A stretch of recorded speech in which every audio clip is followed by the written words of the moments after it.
Hello dear learners, welcome back to Abit Shiksha. Today's daily news capsule is brought to you by Abit Shiksha. So let us begin. आज के जो important articles है वो है first unlawful activities prevention amendment act के ऊपर जो है पहला फर्स्ट पेपर पे ही फ्रंट पेज पे आपको आर्टिकल देखने को मिलेगा. Second is April trade hits 19 billion as import outpace output. तो जो हमें गैप देखने को मिला है इंपोर्ट एक्सपोर्ट का, सो वो हम लोगों को अंडरस्टैंड करना होगा. Very very important. And third is India record highest number of internet shutdown. Article 19 को हम लोग थोड़ा सा समझेंगे. रीजनेबल रिस्ट्रिक्शंस क्या होता है वो सब हम देखेंगे. ठीक है, सो एक एक करके स्टार्ट करते हैं. फर्स्ट आर्टिकल इज जो news click. If you remember the news click एक जो ऑनलाइन मीडिया हाउस था, उनके जो फाउंडर्स है एंड एडिटर्स वगैरह सबको जो है अरेस्ट कर लिया गया था under unlawful activities prevention act UAPA के द्वारा जो है इनको अरेस्ट कर लिया गया था. But now he has been released. उनको जो है रिलीज़ कर दिया गया है. यहाँ पर सुप्रीम कोर्ट ने क्या बोला है कि जो उनका अरेस्ट हुआ था मिस्टर प्रवीर पुरकास्थे का जो यहाँ पर अरेस्ट हुआ था, इट वाज इलीगल ऐसा बोलकर, क्योंकि because there was no there was no proper evidence जो है यहाँ पर मिला है कि उनका जो है कुछ अनलॉफुल एक्टिविटीज से कुछ रिलेशनशिप था. एंड यहाँ पर what supreme court has said, supreme court honourable supreme court ने क्या बोला है कि इनका जो अरेस्ट हुआ था एंटायर द प्रोसेस, ये पूरा प्रोसेस को उन्होंने किया था ताकि वो सर्कमवेंट कर पाए ड्यू प्रोसेस ऑफ लॉ. अब ये आपको पता होना चाहिए, due process of law and procedure established by law. ठीक है, ये आप लोगों को पता होना चाहिए. Due procedure of law and procedure established by law, ये आप लोगों को पता होना चाहिए. ठीक है, और उसके बाद क्या है कि वो और भी हमने ये भी बोला है सुप्रीम कोर्ट ने कि डिप्राइव द एक्यूज को जो है उन्होंने एक लीगल प्रैक्टिशनर जो उनके चॉइस का है उनको भी नहीं आने दिया. So you have not given him the chance to prove himself correct, ये दूसरा था. एंड यहाँ पर क्या बोला कि मतलब इन जो केस इनको जो डिटेन जो किया गया, इनको जो अरेस्ट किया गया, ये उनको लिखित रूप से रिटर्न में उनको देना चाहिए था, बट उनको कोई भी इस तरीके का दिया नहीं गया. तो entire process was just made to circumvent the due process of law, ये ऐसा इस तरीके से बोला गया. ठीक है, सुप्रीम कोर्ट ने बोला and then he was release from Tihar jail. ठीक है, सो यहाँ पर क्या है हमारे लिए इंपॉर्टेंट है, आपके लिए क्या इंपॉर्टेंट है, आर्टिकल 22 को पढ़ना. ठीक है, प्रिवेंटिव डिटेंशन क्या है, आर्टिकल 22 क्या है. आई थिंक आर्टिकल 19 से लेकर 22 तक very very very high chances है, क्योंकि इस बार कोऑपरेटिव्स भी न्यूज़ में था. आपको पता है आर्टिकल 19 सब क्लॉज 3 में कोऑपरेटिव्स का मेंशन है. UAPA के अंदर है इंटरनेट शटडाउन आज हम पढ़ेंगे, that is again also under article 19. ठीक है, और यहाँ जितने भी आपको देखने को मिलेंगे मेजर जो चीज़ें हैं ना, वो सब आर्टिकल 19 से लेकर आर्टिकल 22 के बीच में आपको देखने को मिलेगा.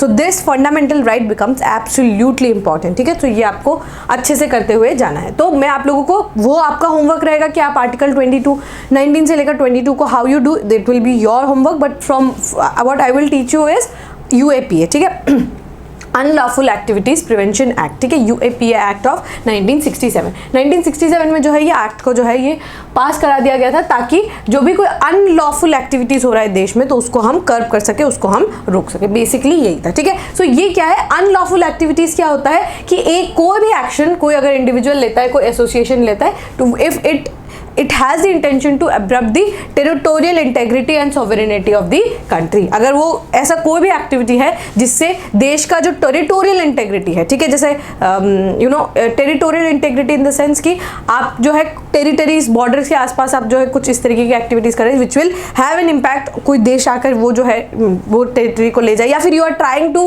You know incite any kind of violence again in the community कि हमें जो है देश से अलग होना है, इस टाइप के कोई activities that will be considered unlawful under UAPA. And also if any activity which hampers the sovereignty and territorial integrity of the country, उस टाइप के एक्टिविटीज़ को अनलॉफुल जो है डिक्लेयर किया जाएगा.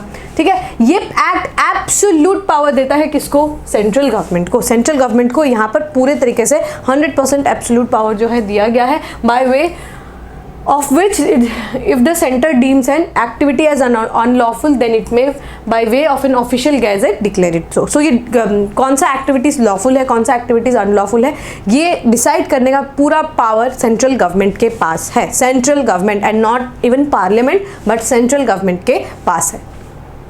ठीक है, it has death penalty and life imprisonment as is highest punishment के रूप में आपको डेथ पेनल्टी हो सकता है, लाइफ इम्प्रिजनमेंट हो सकता है। Under UAPA both Indian and foreign nationals, now you have to mind this कि both Indian and foreign nationals can be charge, it will be applicable to the offenders in the same manner even if crime is committed on foreign land. अगर आप दूसरे देश में जाकर भी if you are planning against India you can be arrested, ठीक है, outside India. Under UAPA the investigating agency can file a charge sheet in maximum 180 दिन, 180 दिन में आप जो है चार्ज शीट को फाइल कर सकते हैं, ठीक है। And after the arrest and the duration can be extended further the time intimating the court, ठीक है। सो बाद में उसको क्या कर सकते हैं हम, एक्सटेंड भी कर सकते हैं, बस हमें कोर्ट को जो है बताते रहना चाहिए। तो चार्ज शीट जो है आप 180 दिनों के अंदर अंदर जो है आप भर सकते हैं, ठीक है। The 2004 amendment added terrorist act to the list of offences to ban organizations of terrorist activities out of under which 34 outfits were banned, ठीक है। तो इसमें टेररिस्ट एक्ट को जो है 2004 में ऐड किया गया, ठीक है। पहले से नहीं था बल्कि 2004 में ये वर्ड को जो है ऐड किया गया। Till 2004 unlawful activities were referred to action related to cessation and session of the territory. अगर आप 2004 तक क्या था, अनलॉफुल किसको सिर्फ कंसिडर किया जाता था अगर आप देश से अलग होना चाहते हैं, ठीक है। If you have any intention, you are citing your community कि हमें इस देश से अलग होना है, then that was consider unlawful. But 2004 में टेररिस्ट एक्टिविटीज़ को भी अनलॉफुल के कैटेगरीज में डिक्लेयर किया गया और कुछ जो है सर्टेन क्राइटेरियाज लाए गए जिसके तहत बोला गया कि अच्छा ये organisations these are terrorist organisation and we can not allow them. In August parliament cleared UAPA act जो है 2019 में फिर से लाया गया और 2019 में इसको फिर से अमेंड किया गया और इसमें पावर किसको दिया गया, ज़्यादातर power NIA national investigation agency को जो है पावर दिया गया कि जो वो जाकर किसी के भी प्रॉपर्टी को जो है सीज कर सकते हैं एंड केस को जो है इन्वेस्टिगेट कर सकते हैं, ठीक है। वो प्रॉपर्टी को जाकर NIA, please remember this body NIA. अब यहाँ पर अगर आपने एनआईए देखा है एंड यू नो लक्ष्मीकांत के नॉन कॉन्स्टिट्यूशनल बॉडीज में एनआईए का मेंशन है, do read that part of the book, ठीक है। एंड यूएपीए बहुत ज़्यादा इंपॉर्टेंट है, I can not stress even more than this कि बहुत इंपॉर्टेंट है, इसको आपको अच्छे से करते जाना है। The act empowers the officers of NIA the rank of inspector of or above to investigate cases of terrorism and addition to those conducted by DSP or ACP above the rank officer of the state, ठीक है। सो उनके पास जो है ये power होता है कि वो जो है जाकर इन्वेस्टिगेशन जो है वो कर सकते हैं। आई होप आपको ये टॉपिक जो है ये क्लियर हो गया होगा। UAPA is very important.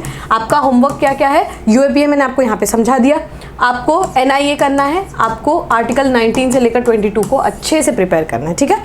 चलिए नेक्स्ट न्यूज़ देखते हैं। नेक्स्ट न्यूज़ क्या है, trade gap hits April trade gap hits 19 billion as import outpace out export. So हमने क्या किया, हमने एक्सपोर्ट किए बट इफ़ यू सी ये क्या है, एक्सपोर्ट्स जो है हमें देखने को मिल रहा है कि अप्रैल 2023 में कैसा मतलब अप्रैल 2023 में it is in the red blue colour and red colour में जो है अप्रैल 2024 का आपको देखने को मिलेगा। सो यहाँ पर हमने एक्सपोर्ट इज ऑलमोस्ट सेम उतना ही क्या है, लेकिन इंपोर्ट देख रहे हैं कितना ज़्यादा डेफिसिट है, कितना ज़्यादा इंक्रीज हो रहा है। एंड इनफैक्ट 2024 में इंपोर्ट का जो बिल है वो और ज़्यादा बढ़ा है, ठीक है। और डेफिसिट भी आपको देखने को मिला है कि घाटा जो है वो बढ़ा है, ठीक है। So export minus import is equal to deficit. हम कितना एक्सपोर्ट कर मतलब कितना हम इंपोर्ट कर रहे हैं माइनस एक्सपोर्ट अगर हम निकालेंगे, अगर वो माइनस में जाता है that means we have a deficit. If अगर हम प्लस में जा रहे हैं that mean it is surplus, positive में हम जा रहे हैं। बट हमारे यहाँ पे 19.1 बिलियन डॉलर्स का जो है डेफिसिट हमें देखने को मिला है, घाटा देखने को मिला है, ठीक है, अगेन 2024, ठीक है।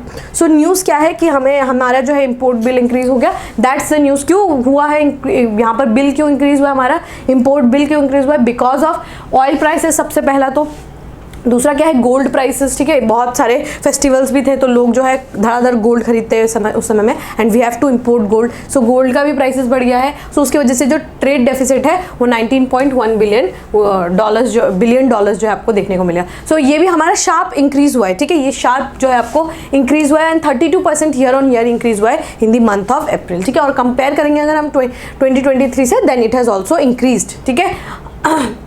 और अप्रैल के महीने में ज़्यादातर आपको देखने को मिलेगा कि इंपोर्ट जो है ना काफ़ी ज़्यादा इंक्रीज हो जाता है, ठीक है। सो ये भी एक कारण है, बट दिस तो वी कैन अंडरस्टैंड, ठीक है। Datas nobody will be asking you datas, but what is important is this part, balance of payment.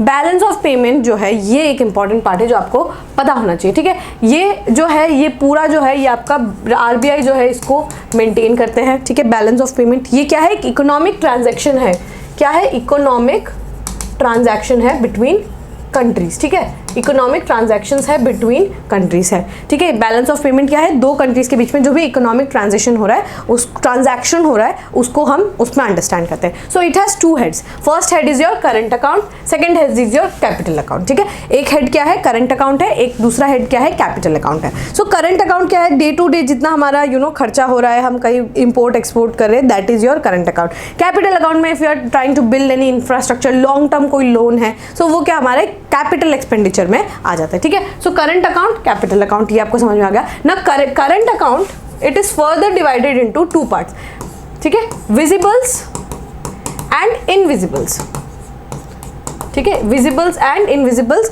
और आप यहाँ पर क्या है, विजिबल्स होगा एक पार्ट होगा invisible. Visibles are those tangible goods, ठीक है, जो भी टैंजिबल गुड्स है ना, जैसे हम क्या फार्मास्यूटिकल गुड्स भेज रहे हैं, हम क्या कर रहे हैं, तेल इंपोर्ट कर रहे हैं, हम क्या कर रहे हैं, कोयला इंपोर्ट कर रहे हैं, हम बासमती राइस एक्सपोर्ट कर रहे हैं, those are tangible goods, right. So वो क्या है, हमारा नेट विजिबल्स में आएगा। अब नेट इनविजिबल्स में क्या है कि पहला तो है trade in services, because we can not touch services, तो ये क्या है, इनविजिबल में आएगा। All the tourism sector we are giving and all the IT sector का जो भी BPO KPO जो है हम आउटसोर्स करते हैं, सो वो सर्विसेज में काउंट होगा, नेट इनविजिबल्स में आएगा। एंड क्या है, फैक्टर्स जो मतलब जो ट्रेड वगैरह जो हो रहा है, सर्विस जो है बेसिकली, वो आपका आ जाएगा इन दी नेट इनविजिबल्स। और साथ में क्या है, एक और चीज़ है, ये इंपॉर्टेंट है, ये आप लोगों को याद रखना है, नेट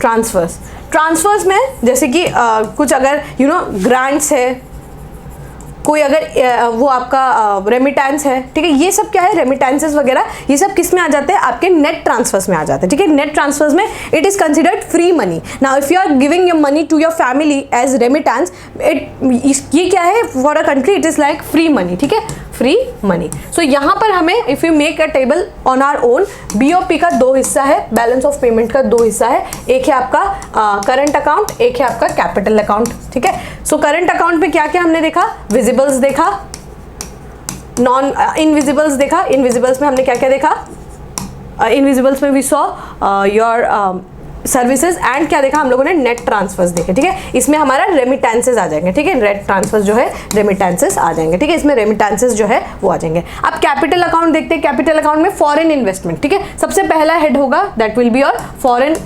इन्वेस्टमेंट। इसमें क्या आ जाएगा, फॉरेन इंस्टीट्यूशनल इन्वेस्टर्स हो गया, फॉरेन डायरेक्ट इन्वेस्टमेंट हो गया, फॉरेन पोर्टफोलियो इन्वेस्टर्स हो गए, ठीक है, ये तीनों जो है आपके फॉरेन इन्वेस्टमेंट में आ गए। फिर हम क्या करते हैं, एक्सटर्नल कमर्शियल बोरोइंग्स करते हैं, कोई हम लोगों ने कोई बैंक से ले लिया या फिर कोई दूसरे country से, if you are taking loan, if any company is taking loan from another company, so that will be that will be under this head, that is external commercial borrowing. external commercial borrowing का limit क्या है, $700 million जो है आप external commercial borrowing जो है ये कर सकते हैं। पहली बात ये आप लोगों को याद रखना है। सो हमने क्या क्या देखा, फॉरेन इन्वेस्टमेंट देखा, हमने क्या देखा, external assistance and commercial borrowings देखा, NRI के डिपॉजिट्स भी हमारे कैपिटल अकाउंट में आते हैं, ये आप लोगों को याद रखना है।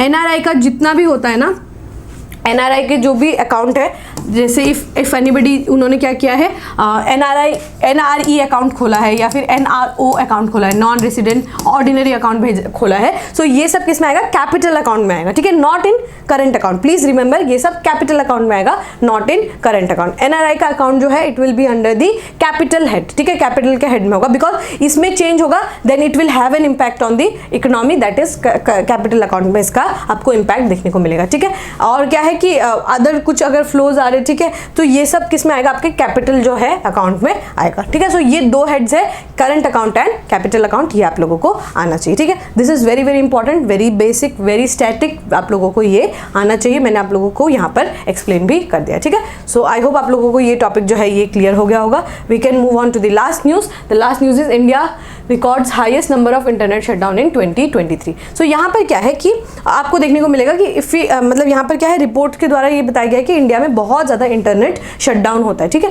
वाई, बिकॉज क्या है कि हम अगर बहुत सारा जो है आपको देखने को मिलेगा इन फार्म लॉज, ठीक है, फार्म लॉज जब आया था, या फिर आपका ये भी इन मणिपुर ऑल्सो। सो यहाँ पर क्या है कि हम लोगों ने बहुत ज़्यादा जो है इंटरनेट शटडाउन किया, एंड बहुत फ्रीक्वेंटली भी आपको देखने को मिलेगा, एंड लद्दाख में भी बहुत ज़्यादा होता है, एंड जम्मू कश्मीर में भी बहुत ज़्यादा होता है। सो आपको फ्रीक्वेंटली देखने को मिलेगा कि इंटरनेट शटडाउन जो है हम करते हैं। इससे क्या बोला जाता है, ये इसका एक इट हैज़ टू साइड्स, कि एक बहुत ज़्यादा जो है क्रिटिसाइज करते हैं गवर्नमेंट का, कि बिकॉज ये क्या है, internet is a medium of communication, right. So if you ban internet, you are trying to obstruct in between two people communicating. So ये कहीं ना कहीं आप लोगों का एक एक राइट है जिसको आप वो करते हैं। And there is one more right to information, उसको आप बिल्कुल कब करने की कोशिश करते हैं, बिकॉज मीडिया इंटरनेट के थ्रू हमें इन्फॉर्मेशन मिलता है, तो उसको आप डायरेक्टली जो है स्टॉप करने की यहाँ पर कोशिश करते हैं। So that is one thing, ठीक है। राइट टू इन्फॉर्मेशन को हर्ट करता है, हम जो अपना व्यूज एक्सप्रेस करना चाहते हैं उसको हम नहीं एक्सप्रेस कर पाते, why, because internet is shut down. But what government says is, हम जो है रिस्ट्रिक्शन इतना ज़्यादा नहीं लगाते हैं, what we put is reasonable restriction, ठीक है, रीजनेबल रेस्ट्रिक्शन, हम जो है रीजनेबल रेस्ट्रिक्शन लगाते हैं। अब रीजनेबल रेस्ट्रिक्शन क्या है कि यहाँ पर क्या है कि रीजनेबल रेस्ट्रिक्शन लगाना पड़ता है, वाई, बिकॉज आपने अगर पढ़ा होगा अच्छे से आर्टिकल 19 से लेकर 22 तक, सो वहाँ पे कुछ जो है आर्टिकल 19 से जो है उसमें आर्टिकल्स में बहुत सारे जगह पर आपको रीजनेबल रेस्ट्रिक्शन देखने को मिलेगा। Reasonable restriction on the basis of contempt of court, या फिर आपके सोवरेनिटी, टेरिटोरियल इंटेग्रिटी के लिए हमें अगर रीजनेबल रेस्ट्रिक्शन लगाना पड़ रहा है, हमें क्या करना है, इंडेमनिटी को रोकने के लिए हमें रीजनेबल रेस्ट्रिक्शन लगाना पड़ रहा है, फॉर मोरालिटी हमें रोकना पड़ा, फॉर पब्लिक ऑर्डर हमें क्या है, रीजनेबल रेस्ट्रिक्शंस जो है वो इम्प्लाई कर सकते हैं, ठीक है। So it is not absolute, ठीक है, एब्सोल्यूट नहीं है। आर्टिकल 19 के ऊपर हम रीजनेबल रेस्ट्रिक्शंस जो है लगा सकते हैं, फर्स्ट थिंग्स फर्स्ट, ठीक है। सेकेंड थिंग्स क्या है कि ये जो राइट है ना, आर्टिकल 19 जो है ना, article 19 and there are some more articles, जैसे 15, 16, 19, 29, 30, ये जो 5 आर्टिकल्स है ना, this is only available to the citizen of the country. कोई भी एलियन फॉरेनर्स जो है उनके पास ये राइट नहीं है, only the citizens of the country have this right. Article 19, 15, 16, 19, 29, 30 is just for the citizens and not for any other citizens नहीं है, दैट मीन्स कि वो सिटीजन नहीं है देश के, तो उनके पास ये राइट्स नहीं है। एंड ऑल्सो इंक्लूड्स एनआरआईज के पास भी ये नहीं है, why, because they are not the citizens of the country, ठीक है। वो क्या है, सिटीजन नहीं है, तो उनके पास क्या है, सिटीजनशिप नहीं है, तो उनके पास ये राइट्स भी नहीं है। फर्स्ट थिंग्स फर्स्ट, आप लोगों को ये समझ में आ गया होगा, ठीक है। सो आर्टिकल 19 के अंतर्गत जो है कुछ रीजनेबल रेस्ट्रिक्शन रहते हैं, जिसके द्वारा जो है यहाँ पर बहुत बार इंटरनेट शटडाउन आपको देखने को मिलता है, ठीक है। So internet was snapped 116 times in the country, और उसके बाद क्या है कि लास्ट 6 साल से इंडिया ही जो है वही एक बड़ा डेमोक्रेटिक कंट्री है जिसमें सबसे maximum number of internet shutdown जो है आपको देखने को मिलेगा। Official in India continue to impose internet shutdown over communal tension, violence, exams and other reasons की वजह से जो है यहाँ पर बहुत ज़्यादा इंटरनेट शटडाउन होता है। एंड वन मोर थिंग, यहाँ पर क्या है कि यहाँ पर जो हम इंटरनेट शटडाउन करते हैं ना, इसके पास पावर्स भी है बहुत सारे एक्ट के द्वारा भी, जैसे जो हमारा IPC सेक्शन 144 है, ठीक है। सेक्शन 144 के द्वारा जो है डिस्ट्रिक्ट मजिस्ट्रेट के पास पावर रहता है कि वो इंटरनेट शटडाउन कर ले। अगेन अगर हम देखें सबसे ज़्यादा यूज जो है वो है इंडियन टेलीग्राफ एक्ट, ठीक है, टेलीग्राफ एक्ट ऑफ 1885, इसके तहत जो है यहाँ पर 1885 इंडियन टेलीग्राफ एक्ट ऑफ 1885 के तहत जो है इंटरनेट शटडाउन भी बहुत ज़्यादा फ्रीक्वेंटली आपको देखने को मिलेगा, ठीक है। सो ये कुछ पावर्स है जो प्रोवाइड करता है कि हम इंटरनेट शटडाउन कर सकते हैं। सो उसके बाद क्या है, मोर शटडाउन्स आपको देखने को मिलेगा, जैसे कि पंजाब के रीजन में जैसे बहुत आपको देखने को मिला था इस बार कि अमृतपाल सिंह जो है वो खालिस्तानी प्रीचर थे, उनके वहाँ पर क्या हुआ, इंटरनेट शटडाउन हुआ पंजाब में। मणिपुर में बहुत बार शटडाउन हुआ, ठीक है। The impact of internet shutdown in Manipur very severe, particularly for women as shutdown made it more difficult to document rampant atrocities including murder, rape, arson and other gender-based violence, thereby hold perpetrators accountable, ठीक है। तो सब second highest कौन कौन सा है countries है, India तो हाईएस्ट है 116 टाइम्स, उससे सेकंड पे आपको देखने को मिलेगा म्यांमार में जो इंटरनेट शटडाउन, फिर ईरान, पैलेस्टीन एंड यूक्रेन। सो यहाँ देख रहे हैं कोई भी ऐसा बड़ा डेमोक्रेटिक कंट्री नहीं है, मतलब जैसे कोई बड़ा डेमोक्रेटिक कंट्री नहीं है, इट्स काइंड ऑफ थोड़ा सा थिंक सोचने वाली बात है कि big democracy like India also frequently shut down internet. And यहाँ कैलकुलेट करेंगे तो लास्ट के 6-7 को भी मिला के इतना इक्वल, मतलब अगर हम लास्ट की 6-7 कंट्रीज में से म्यांमार, ईरान, ये सबको भी अगर मिला दें तो फिर भी इट इज़ लेस, ठीक है। इन सबको मिला के भी फिर भी it is less than what India has done in 1 year, ठीक है। सो इट्स काइंड ऑफ थोड़ा सा हमें रिवायर करने की ज़रूरत है, and reasonable restriction is also very very important. I hope आपको ये टॉपिक जो है क्लियर हो गया होगा। All right, with this we have come to end of today's Daily News discussion. If you have liked this discussion, don't forget to give a like and write down in the comment section. We will meet in the next discussion. Till then, take care and thank you.